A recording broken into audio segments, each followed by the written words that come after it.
You're listening to the Disruptive Franchise Podcast with Stacey Can, the podcast that celebrates innovation in franchising and peeks behind the curtain of failure, success, and the future of the franchise industry.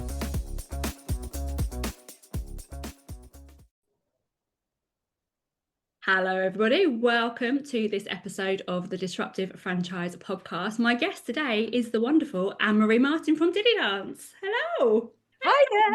Thanks for having me. Thanks for coming on. Really good to have a chat with you. So you've been so involved with the Disruptive Franchise Awards over the years. I couldn't not have you on. You're like royalty in what we do. Tell us a little bit about you, Diddy Dance, how it all started. Tell us your journey. Tell us everything. Oh, why not? Why not? So Anne-Marie Martin, founder, franchisor of Diddy Dance. I started the company 22 years ago and currently have a network around 40 franchisees. We've got a few in the pipeline. We've got a few resales going on. So I'm always wondering what that figure is at the moment. And they run from Sunderland right down to Plymouth. So quite a good stretch of the UK. And we do what we say on the tin. We teach little ones to dance. So baby and toddler classes, parties, intergenerational classes, sessions, send sessions, everything to just get the little ones moving to music so that they find that love of dancing and movement that will hopefully keep them active into later life. Amazing. What was the passion behind starting Diddy Dance, Anne-Marie? What was it that made you go, I'm doing this now? Well, I sort of fell into it. So I trained as a professional dancer, did my GCSEs, did A-level dance, and then moved on and did a degree in dance. So that was all the way back in the 90s.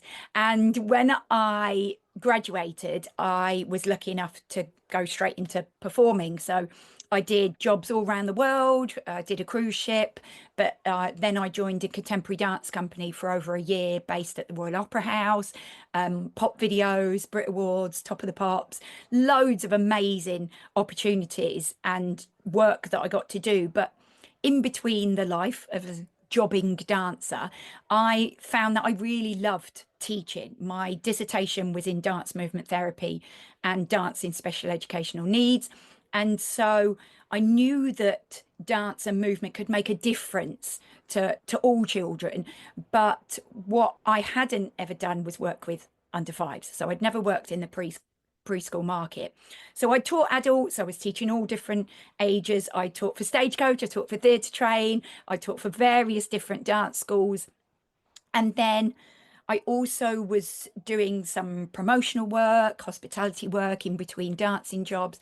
And then when I decided that the time was ready to hang up those dancing shoes, that I would move into a marketing career. So I joined a promotional marketing agency and booked basically all of my dancing friends on lots of different jobs. I soon realised much, and I do apologise to my lovely boss there, that an office job just wasn't for me. And so when I left that role, I found myself with sort of Mondays to Fridays. I was still teaching evenings, weekends, but I found myself with this sort of gap in midweek and thought, what could I do now? And I looked for a role. I actually got a role for Gymboree UK. So they used to have a centre in Islington. And so I would do various classes during the week for them. And I loved it. I was working with these cute babies and little toddlers and all the research behind it is brilliant. It's a great brand. And that introduced me to babies and toddlers. And this was sort of back in 2002, 2003.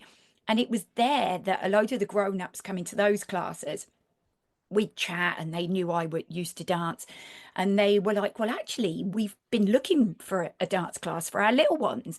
The local ballet school does some pre-primary classes, but it's formal, it's drop off. And they've come out a little bit scared, like, oh, I don't want to do dancing. It's a bit scary. I was like, okay, that is all I need to know. That was my red rag to the bull. I was like, okay, let's find something that they do love doing, just informal, really relaxed. They join in at their own pace, no pressure. The grown-ups are with them. But I didn't quite know what I was going to do. Anyway, they then booked me a venue, told me to turn up. I'd be proud of them together. And I was sort of like winging it. And through the experience I had then with working with babies and toddlers, I was sort of like, okay, repetition matters. Okay, this sort of song, let's do this. It was like the time of tweenies, S Club 7, Steps. I was got my PPL license. I was using all the really nice, cheesy, family-friendly pop songs. Love it. Then introduce some props, saw that that was working. And then I worked with an amazing guy who was the singing teacher at Stagecoach I worked at. And he used to write all of our original songs for shows that we would put on.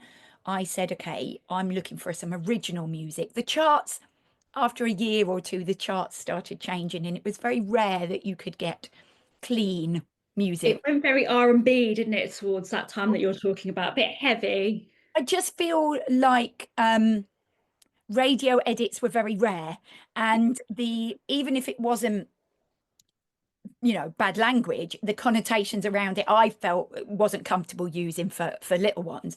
We So can't do Toddler Dancer Hot in Here by Nelly or, like Dilemma. yeah, I just felt, yeah, it wasn't maybe appropriate. So yeah, so I asked him, and we came up with a bunch of songs together. We'd had a first album written, and then spent all this money, got a whole album written, and then went, oh, okay, what else can I do to mix up the classes? Because the repetition was working brilliantly, but I still think it needed some sort of changes. So we put that into production. That had all been released. I'd had CDs printed. Like, who does that nowadays? And then went, oh, actually, I think we should explore different dance styles. Gonna I need a load more music written now. So yeah, that we soon quickly decided that that was quite a nice edge to it, explore different dance styles. So now we do that over what is currently a 2-year program. So about 16 different dance styles to actually over the past sort of 6 months been working, well, probably even a bit longer. We introduced baby classes about 18 months ago. So that took up quite a big chunk of time, really working with an amazing early years movement specialist, Carol Archer, and child psychologist to really develop the baby sessions. And then now I'm moving back on to looking at full development. So we're actually creating a 4-year program now because we go from babies up to school age, and yeah, loads of new dance styles coming out as well. I mean, it could be about 16 years long because the Well, that's more what you research it, it's yeah, just amazing the amount of different dance styles from different countries, all coming with completely different elements and moves and celebrations. It's amazing. And so to try and hone that down, even just into a 4-year program of every half term, has been hard. But you try and go with popular things, the dance styles you see on Strictly, and all the classic ones, pop and rock and all those things as well. So yeah, it's been quite the journey over the 22 years, and it just keeps developing and creating more all the time. love it. What drives you to keep adding and tweaking and change? Because this is all such, I think, important innovation to keep that brand fresh and keep you like mentally overloaded. I'm sure. Like, but what is it? What is it that drives you in that like why haven't in 22 years you sat back and kind of gone, this is it, this is what we do? Wow, there's definitely moments where you think, right, okay, the syllabus is done, the music's done, there's this, okay, let me just chill for a little bit. But I'm definitely not a chill type of person. I think anybody in the industry would know that. I have quite a lot of energy, and so I'm not very good at sitting back on things. But also, I think when you have a really driven franchise network as well, they are on at me to do those things as well. And it's hard sometimes because, I don't probably communicate and shout about everything that we do within the network as much as I should. But I've been working on these things, all the babies plans and then all the new plans for years and years and years. And then they're like, well, why aren't we need this and we should look at this and I go, oh yeah, I've been doing that.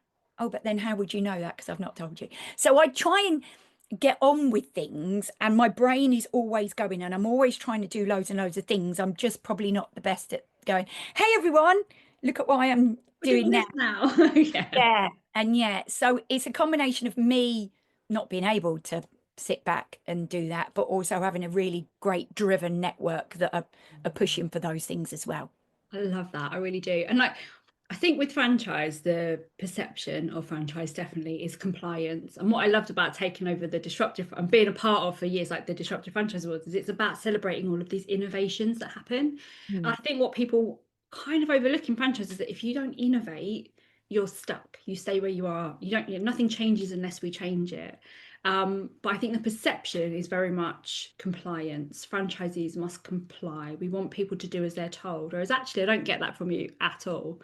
Like, I think my perception of you guys as Diddy Dance is that actually you're quite collaborative. And like you say, like your franchisees out, I've got this idea and you're, oh, I'm already doing it. Like, I love that. Yeah, and definitely. However, I think if you ask some of them, they wouldn't agree with that because I think when it is your brand and that's your passion and that's your baby, sometimes when ideas come in and you know they won't work, it's like, okay, I see that, but actually we do this because of this, and we do this because of that developmental element, or because when I devised this, we're creating this flow.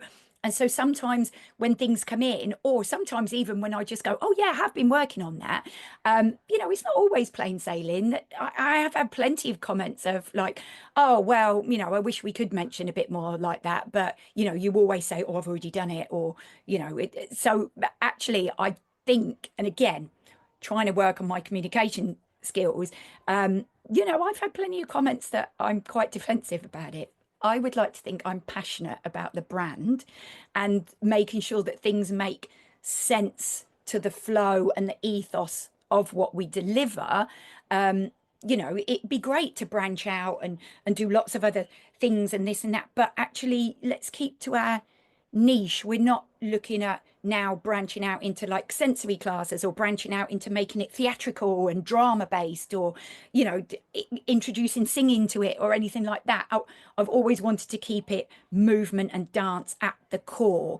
So sometimes I can understand why it can feel a bit blocked, but let's always bring it back to what we're doing and the ethos behind that, and look at at conference we had just a couple of weeks, I was going, right, okay, let's explore different revenue streams. And we're looking at, doing care home sessions. We do intergenerational classes already where we bring the little ones in. But actually, we're seeing the benefits to the residents so much.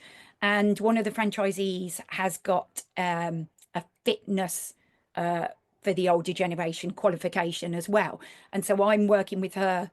We're going to start that next week about developing plans just to go in and teach, not down on a patronizing level of okay guys, but yeah. And a lot of us have done our what is called paradance UK qualification as well, so we're qualified to teach disability dance in wheelchairs and walking aids and things like that as well, so that physiologically and anatomy wise, it's what we're doing is safe physically to do. So developing all of that work that we've done to develop dance and movement sessions for the residents in care homes as well. So just little things like that of trying to expand the revenue stream as well. Yeah, I love that. It's hard, isn't it, as a franchisor to be firm and protective, because you always feel like, oh, I've got to be the one who says no, and I want to be the fun one. It's like being a parent. It's so like being a parent. But it's really equally important that like they have to understand that actually these are the confines of the partnership. This is how we work. Yeah. This is how we do it for a reason. And you, as the franchisor, have to be very protective of the vision and what you stand for, so that you have that unique element of Diddy dance, not everything Yeah. dance, And I completely Exactly. resonate with that. I really do. Yeah. Yeah. Talk to me more about the side of it that you have with that, like you were saying about the kind of the Paralympic aspect of it, because at the Disruptive Franchise Awards in 2024 you did a really lovely presentation on stage. So the viewers won't know this, but you did a really lovely section on the stage with Jack, and obviously what your TikTok, I say obviously you've got a TikTok account together. I found that so interesting to learn more about that aspect and the importance actually of movement being inclusive for everybody, because I think whether you're whether it's neurotypical versus neurodiverse or able-bodied versus like, disabled, everybody needs to be involved. And I think it's quite something to get on stage and kind of talk about the importance of that, but make it resonate with everyone in the room like you did. So tell me more about that. Oh, thank you. Yeah, so I met Jack during lockdown when I joined TikTok. He had a TikTok account, so he had cancer in his knee, and by the time it was fully diagnosed, it had spread. So his amputation is just below his hip. And he would come on TikTok and hop around on one leg to all the trending songs and do all the routines. And I was just mesmerized by him, absolutely inspired by him.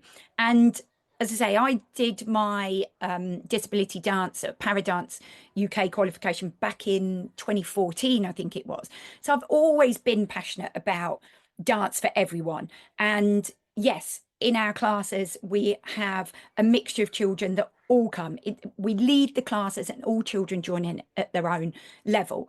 And that is neurotypical, neurodiverse children as well, but also with physical disabilities.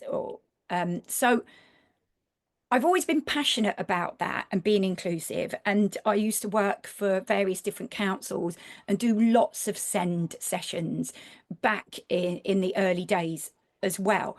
So plenty of years experience, but there was something about watching Jack that I was like, right, there's something here that we can help get the message out more, the broader message about he's dancing on one leg and he's doing that for some of his lives. He'd be on live for like an hour. Now, don't get me wrong, he'd sit down and rest. He's not a lunatic. But he was just this force of energy that I was like, I need to chat to him. And we got on really well. We have a really good laugh. And then when lockdown was lifted, we could finally meet up. We were like, right, let's start doing some work together. And for me, that was a no-brainer because I was just like, this helps us get the message out there.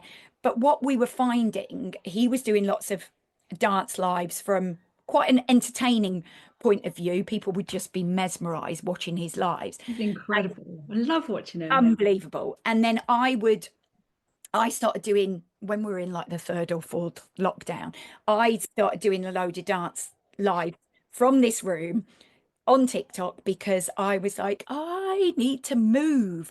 I could feel my mental health slipping. And I just love the fact, and I wanted to spread the word about the fact that dance is for everyone, all ages, all abilities, and get your favorite songs on, close your eyes, don't even follow what I'm doing. I'm going to do a warm up, I'm going to teach you a routine, we're going to do a cool down. But if you just want to enjoy the music, and it was always really uplifting chart music or, dance music, it was like just close your eyes and just takes you away. You're not in your house locked in. You are away on a beach, you're away in the forest, wherever you want to be, you're out in the sea on a boat. Just listen to those tunes and the positivity I got and the comments I was getting going, I was really low this morning, you really lifted me. I just love, I'd not even thought about just getting some songs on and having a kitchen disco, and then Sophie Ellis Bextor did it. It was Coined it. and it just reinforced to me the power of moving to music. So when me and Jack were able to then get together, we were like, this is making a real impact on people. And we want to shout about that even more. So yeah, we got the account together, and it just shows me as an able-bodied and Jack as a non-able-bodied dancer move into music, and it gets loads of people inspired. And then Jack does a lot of work with the Limbless Association. They were guest speakers at the awards, and so when we were asked to do a talk, it was a bit like, okay, so what are we going to talk about? Well, let's talk about our experience, how we came together, and what it's taught us, and what we can hopefully share with other people, just to start thinking about in your business. Are you open to inclusivity? How can you make your workplace? How can you make the service that you offer more inclusive to people with physical differences? Yeah, it was actually a key factor. You won't know this, but it was a key factor when I looked at the awards, having taken over from Joe my first year running. What award should we be looking at. And we added in inclusivity champion because I had this like what you said on stage. It just it and I love the TikTok account with Jack. It's wonderful. But it just really resonated that actually within the franchise industry, number one, we definitely can do more for, you know, whether it's physical or neurological, like we can absolutely do more. And number two, those that are doing it, we should be celebrating it. Like, why aren't we? Like, why aren't we calling this out and properly celebrating those that are, you know, doing amazing things? So yeah, that's actually one of the key reasons why we added the Inclusivity Award this year. So Hey. to you. But it is important, you know, like from my point of view, like one of my children was diagnosed with ADHD this year. And it's interesting, like watching the sessions and like those, we tried to put him into so many structured, like go to football sessions and do football, and he just can't deal with it. But actually, there are so many activity providers, children's activity providers, who really understand the different sets of needs, whether, like I say, physical or neurological, and it's okay for him to go to sessions where there's an allowance. I mean, he won't because he's stubborn, but we'll get there. Actually, we have found one session and it's free running. It's Yeah. parkour and free running because he's not told you have to do this or you're in trouble because you don't wave your scarf at this moment. And it's been so enlightening for him confidence wise because he struggles with social stuff. And I get from your sessions, like you are very much like you're not going to stand and make the kids like follow you and copy you, and it's not strictly come dancing, you know, like it's getting people included, and I think that's so important. So well done for what you're doing. Oh, thank you. I do think it's been a little bit of an easier transition because when you work with toddlers, They they want never to do anything anyway. so, Yeah, you get used to that. You have to get over yourself when yeah, you're like, okay, shall we do this? No, no, no one is. Okay, just me. So you've always had that. We are here to lead, and all the children will join in at their own pace. But it lends itself very nicely to all children being able to come along because, yeah, if they decide they just want to spin around in the corner or they just want to sit and cling on to their grown up, then that's absolutely fine. We're all doing this together. And so I understand when you are working with older children, it's a drop off, there's a structure. It is a lot harder if you've got children running off in one corner and it's just you as an instructor. It can be a little bit harder, but I think there's definitely work that you can do to be more inclusive. Yeah.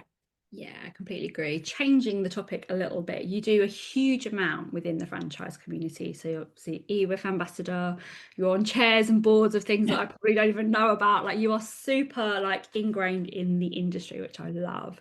Why is franchising so important to you? What, as an industry, like why is it such a key factor for you?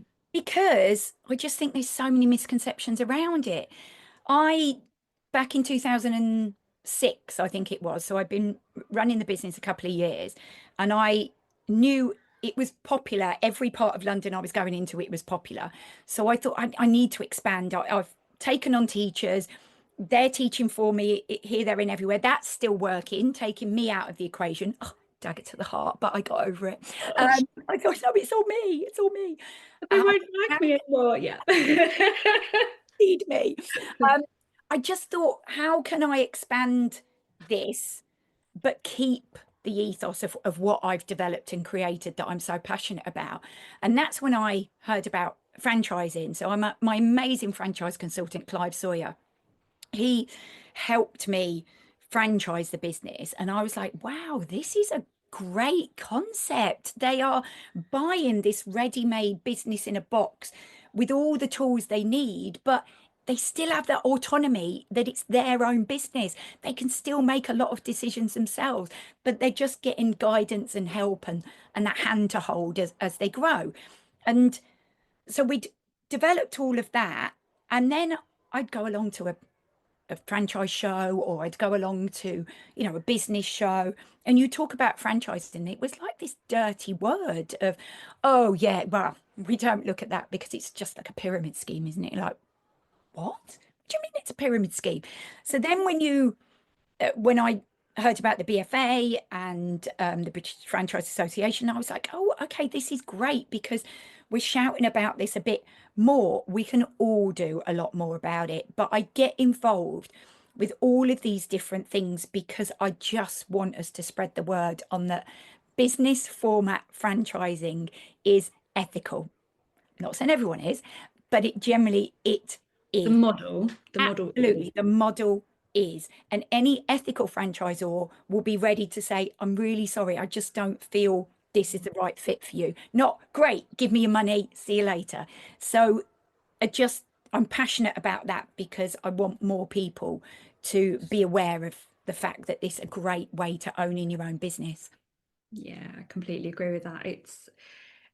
There's still a huge education piece to be done, I think, in that wider. So like I mean a lot of conversations about getting more young people involved in franchising at the moment. And there are loads of kind of reasons why they're not, and that will fill an entire podcast and probably will one day. But that education piece of like I think they very much still come out of school and expect to either go to uni or get a job. And it's like, no, there's a secret option. It shouldn't be secret, but it kind of feels like, you know, because there's finances involved, oh, it's risky. Like you're going to go to uni, you're going to get yourself into, like, I think the average, according to the student loans company in the UK, is £48,000 worth of debt.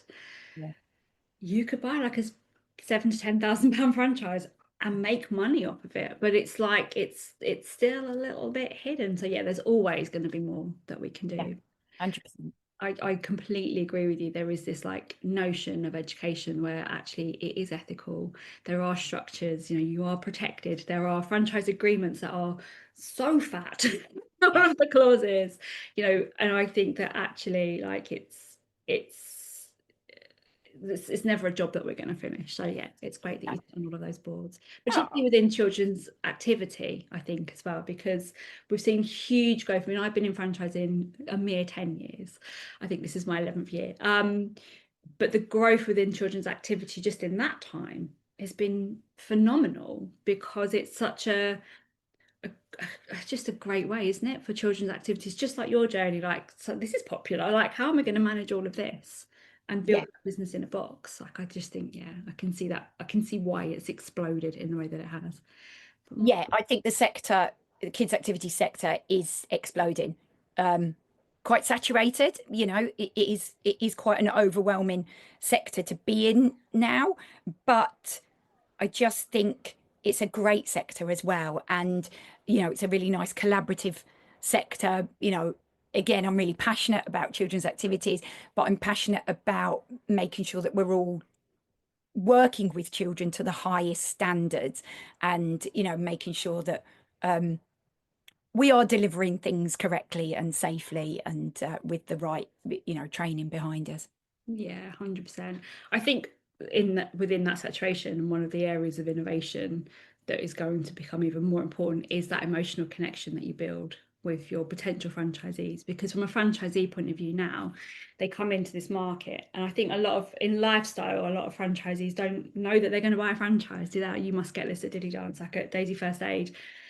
People don't wake up tomorrow and go, oh, I'm going to buy a franchise. I'm going to go to the franchise show and I'm going to like flick through all the directories. They just come across you, Yeah, and they understand that you solve an issue that they didn't realize that they had. But I think when people start to look into franchise, so you probably won't know this about me, but before I bought my Daisy First Aid franchise, I nearly bought a music and dancing franchise. ah, It wasn't one of yours. But it was a franchise that I'm guessing probably still going on. I haven't seen them for a long time. But it was a resale. So like the appeal for me was it was an established business. I could rock up and do this thing. They already had a trainer because it was a resale. So I already had somebody to do the classes. I kept really mulling it over and I couldn't quite make the finances work. And I was actually talking to my mum about it.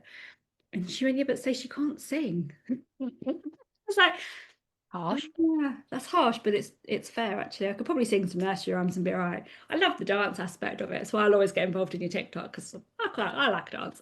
But I had already been to a Daisy First Aid class, and around the time that I was considering this other franchise, Jenny franchised, and I was like, that's what I want to do. That's what I need to do.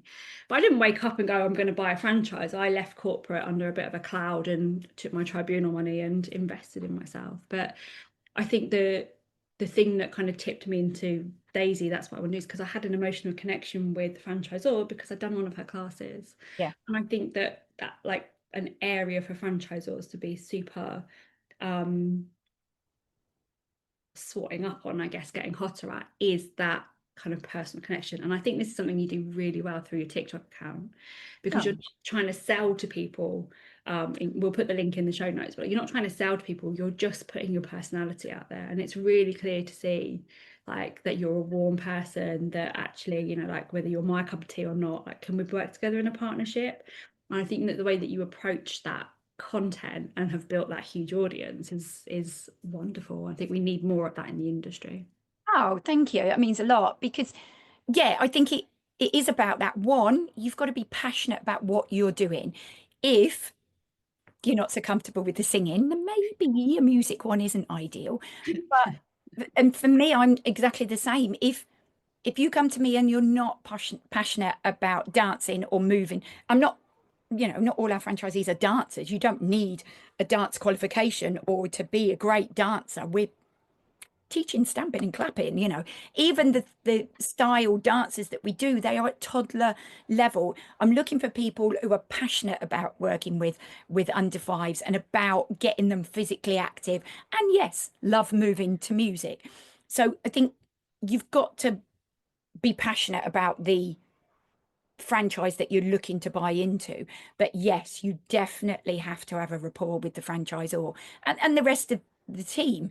I think it's why I deal with a lot of the franchise calls. I am always on the discovery call on a Zoom myself, because at the end of the day, it is me that they've got to get on with. It's me who they've got to be at conference with every year, and all those sorts of things. And it has been lovely when people have come to me, go, well, I'd looked into a few, but actually your TikToks really just made me laugh. And I thought you were quite a funny person and you'd be quite easygoing to get on with. I was like, oh, thanks. So I'm glad that comes across. So yeah. Really, totally does. Anne-Marie, if you could do anything and you knew you wouldn't fail, what would you do? Oh gosh, right. Okay. This is actually really hard because what I do is my passion. After 22 years, I still love doing it. I still teach. I've been teaching Love this. that you still teach. So, yeah, I still love what I do. And as the years go on and as I approach my 50s, very soon, I'm hoping the body will still allow me to do that. I think, I think if I could do anything and know I wouldn't fail. I think the other thing that I really love doing is maybe a bit of work on TV. I think I'd love to be like a kids TV presenter. I love doing that, but I'm too old and all of those sort of things. So if I knew I couldn't fail at it, yeah, I definitely love to do that. But it'd have to revolve around diddy dance because I'm still so passionate about it. It's nothing that I would ever want to stop doing. I don't have a big exit plan and this is my strategy and I'm going to do this and then I'm going to sell. And no, it's my lifelong passion. If my daughter takes it over, amazing. But yeah, if it was a little side hustle, yeah, I'd love to. I love that, Yeah, but be on I can TV see present. there. I can see that though. I Like can you see it.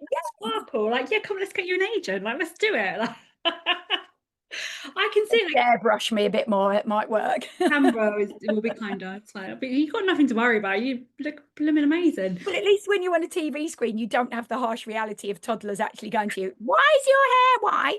Why is your arms flabby? And you're just, thanks so How much. does your tummy wobble? Like, oh Yeah, God. yeah, I get that as well. Yeah, yeah. There's no filter there, is there? And you come No. home feeling really good about yourself. Yeah. I love that. Yeah, that kind of CVVs, like Yeah. you could do the they do like the transition songs. They used to get so stuck in my head. Like Oh, when really? I when my haven't kids were watched. small. I haven't watched. We did some great work with Milkshake a couple of years ago, but I haven't actually watched any preschool TV. Mine kids are 17 and 13 now, so I haven't watched. I don't know any. They come in to classes and they've got I don't even know Paw Patrol. I mean, I've had to learn the characters, but my kids are too old. That was way before Paw Patrol was out. I'm like, in the night garden? No, okay, yes. I'm very out of Nice, love touch that. out of Yeah. touch. But it's quite funny in a way because especially when you're thinking about funny TikToks and things, and there's like things that you're at 50 years old trying to relate to a 2-year-old. Do you like doing this? And it's just, you can get some funny memes out of that.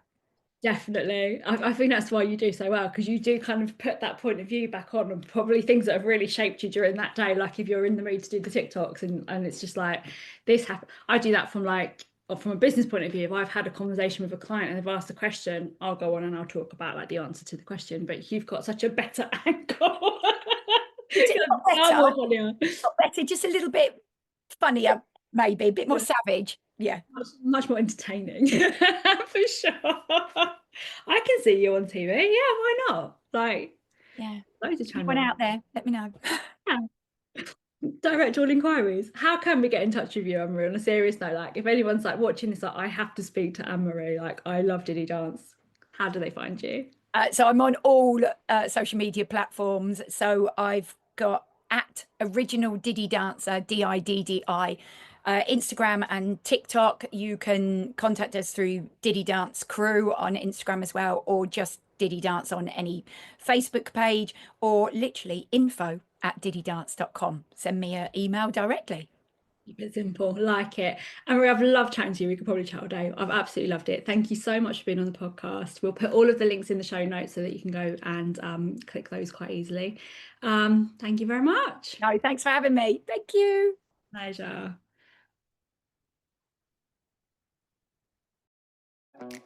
Before we finish up today, I'd love to just thank our podcast sponsors, Book When and Make Your Mark Podcast Agency, without whom this episode wouldn't have been possible. You can find more information on both amazing companies in the show notes. If you've enjoyed listening to today's episode, please also make sure that you hit the subscribe button, and I would absolutely love it if you left a review too. See you next time.